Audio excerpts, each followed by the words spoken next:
Forward for Dr. Nicholls, who has been consultant pediatrician at Epsom for a period of time.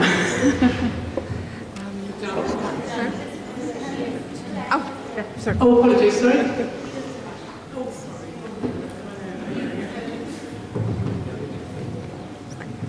Thank you for your introduction, Claire. It's 25 years, I'm afraid. So, it's a pity, I have to say, that secondary care representatives weren't invited to give presentations.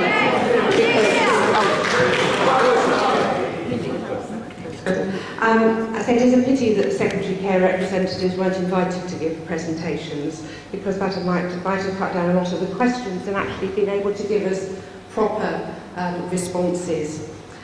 We have written critiques of the BSBV process, and I suppose one of my questions within this, but I want to be sure that all members of the CCG have seen all of our critiques and all other GPs have seen them as well, because there are several questions that will be within there and I want to ensure that people have read them. I have been a member of the children's working group that Jill Evans alludes to. I have to say that as a representative on that group and the other Epsom representatives on the other acute groups all disagreed with the proposals, all disagreed.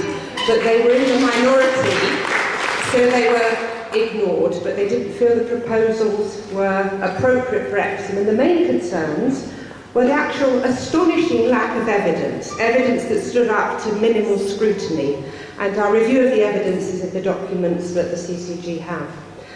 The modelling, well in fact there's no modelling. There's some rather amateurish rota planning, but there's no modelling. And if you actually look at the modelling, which we have done outside the process, it suggests the services, certainly for children, would be unsafe and very costly. We're focusing today on local services, so I'll relate to the service at Epsom. Epsom already has a fully integrated acute and community child health service. We're one of the few in the country to have this. It is the model the college proposes. Jill Evans said, we want more work with the community. Epsom already has that service. The service is safe. Our perinatal and child mortality figures are extremely low. It's safe, it's sustainable, it's robust, it's cost effective, and it meets the college standards that Jill Evans relates to. It meets all of those. And our training feedback from paediatric trainees, GP trainees and nursing students is consistently very good. Jill Evans talks about specialist services at St George's, and I think what she's alluding to is the hub and spoke model for services. Now, we fully support that. We fully support the fact that there should be specialist services in the hub. Our concern is that within this model, actually St George's is quite a weak hub.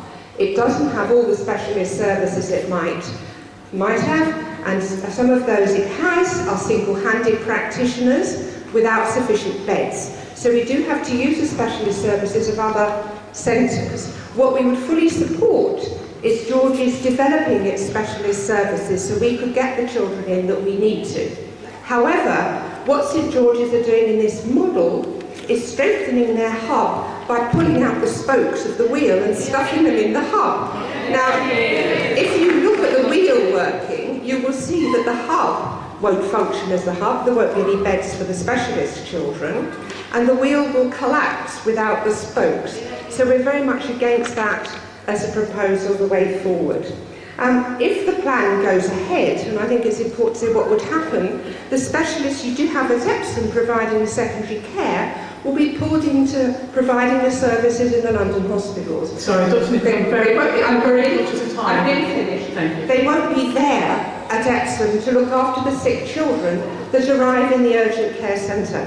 You have to be aware that GPs will be running the urgent care centre. A lot of children are brought by their parents. They come in extremely sick. There have been rapid back-of-the-envelope questions being asked by BSBV members of our staff over the last week. What services will you be able to provide for these GPs? Services such as, could you carry a crash bleep when you're in the clinic to come to the urgent care centre to resuscitate a child? Could you take advice over the phone? The answer to that is no, we can't. That's not safe. If the proposal goes ahead, you will lose those staff from Epsom. The integrated service, which is the model that people aspire to for the future, will disintegrate. There won't be a service there other than minimal outpatients for children.